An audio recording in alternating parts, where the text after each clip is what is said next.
এদিক ঘোর, এদিক ঘোর, এদিক ঘোর। কাঁদছিস, কাঁদছিস? কেন? হ্যাঁ?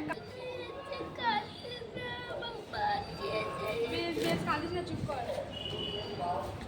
তো গাইস, এই বোনটার বাবাকে খুঁজে পাচ্ছে না, তাই বোনটা খুব কান্না করছে। আর আমি ভাত দিলাম বলে বোনটা একটু হলেও খুশি হলো।